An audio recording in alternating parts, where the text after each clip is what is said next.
Ever since Hytale's March blog post, one thing has continuously got me thinking and speculating, and that is the Scorched ruins.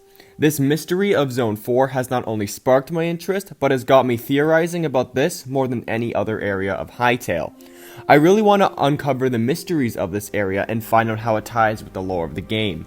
Today, I'm going to share with you guys what I believe is the story behind these Scorched ruins, and why I believe this story is darker than we may think. If you guys are new here and want to see more speculation videos like this, please make sure to hit that like button and subscribe, as I upload 2 Hytale videos a week that you certainly wouldn't want to miss. But first, I want to tell you guys about the sponsor of this video, Pitmerch. Pitmerch is a phone case company with extremely high quality glass phone cases. These cases are scratch, shock, and flame proof. I ordered a case from them online, and once it arrives, I'll be sure to give it a full review. It hasn't come in yet because of, the circumstances that are outside. If you want cool Formula 1, Marvel, or custom phone cases, go check them out and use code FLASH storewide to get 5% off. Links to Pitmerch will be in the description. Just a quick preface before this video starts, this is my first ever full-fledged theory, so if you guys want to see more theories like this, smash that like button and subscribe. This is the first part of a multi-part series, where I try to uncover the secrets of Hytale and eventually tie them into a huge lore video. If this video can reach 250 likes, then I'll go upload the next theory video on Friday. Alright guys, go grab some popcorn, sit back, relax, and enjoy the theory.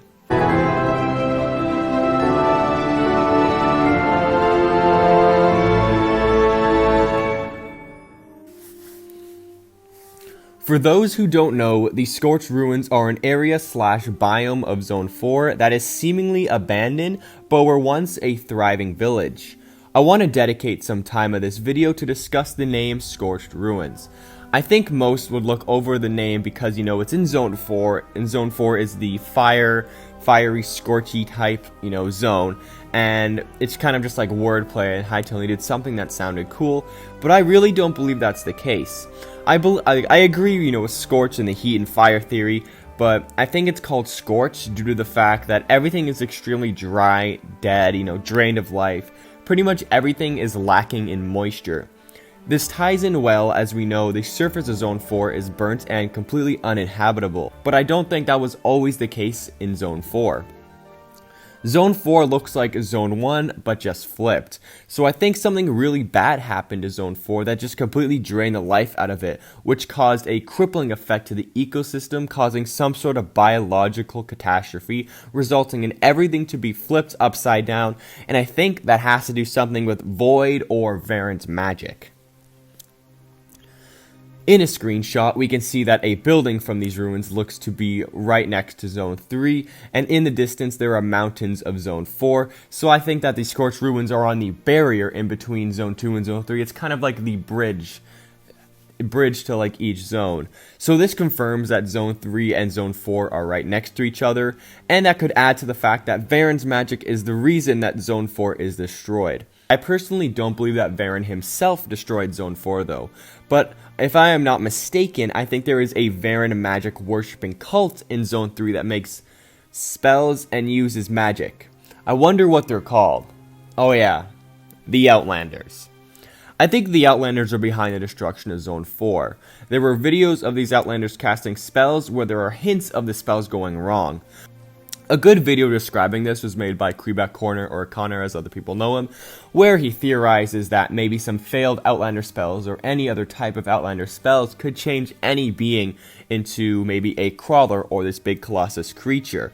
And maybe some of these spells could be used and into a destructive way, and they could have decimated Zone 4. If we take a look at the 3 screenshots that we have of the Scorched ruins, we can see in one of them there are Gaia symbols on these banners, and in the other one there's what looks to be a Gaia statue. So it leads me to believe that the residents were Gaia worshippers, just like how the Quebecs and Farans worship Gaia. Maybe the people of the Scorched ruins had a small rivalry with the Outlanders, considering they worship different gods. For the time being, and for the rest of this video, I'm going to be called the occupants of the Scorched Ruins, the Scorchers, or something like that, whatever. The Outlanders, who we know worship Varen, probably had some sort of battle with the Scorchers and most likely beat them. I feel like we can call it maybe like the Great War or something like that. Maybe it was probably the Outlanders versus the people of the Scorched Ruins, maybe with the combined help of the Orbis officers. We're not really too sure. This war probably lasted a while, and the Outlanders wanted to be done with this war. They were probably fed up, and Varen's like, come on, destroy them already so we can take over Orbis or something. So Varen allowed the Outlanders to use his magic to completely decimate the surface of Zone 4. In a matter of seconds, the surface world went from a lush, thriving environment to a dead, scorched surface world. And the word scorched surface world kind of reminds me of Ark, Scorched Earth. I'll put some screenshots on that on the screen right now. It just really reminds me of like the same type of thing, how it's all dead, there's pretty much nothing. All the remaining surviving animals like the Slothians had to take shelter underground as the surface world was uninhabitable and now have to live amongst the cave dinosaurs and whatever mobs are underneath the earth. And well, for the Scorchers, they weren't as lucky. They had nothing left to defend themselves, and were overrun by the Outlanders.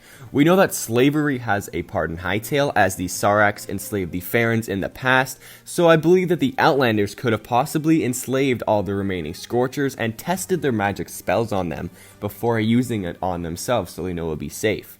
This is where I believe the Outlanders' crawler theory comes into effect. What if these Scorchers were tested on and were turned into crawlers, and maybe even this colossal creature? As you can see on his arm, it kind of looks to be like burnt, so I don't know if it was another failed spell. But once these spells are perfected, the Outlanders would use it on themselves to become even more powerful, maybe like this big creature, but without like the destroyed arm. If you guys did read the blog post where the Scorched Ruins were introduced, you probably would have realized that I missed one key aspect from that blog post, and that was, why are the torches lit and burning if it's seemingly abandoned? And I have a short and sweet answer to that. It's not. I believe that there was a sole survivor of the original Scorched Ruin original occupants. Maybe a child that hid through the enslaving process, and it could be a surviving Orbis officer. We're not really too sure. But they're living in these Scorched Ruins by themselves, but still hiding in case the Outlanders return. I have a quick theory that it could be a young Tessa when she was maybe an Orbis officer, or maybe not like a young, but maybe like a middle-aged, I don't know, 18 to 20-year-old Tessa. And maybe she's the only survivor of the entire Orbis officers or original occupants of the Scorched Ruins. Upon meeting this character in the game, you will have to build up their trust and help them come out of their shell and prove to them that you're not out there to hurt them.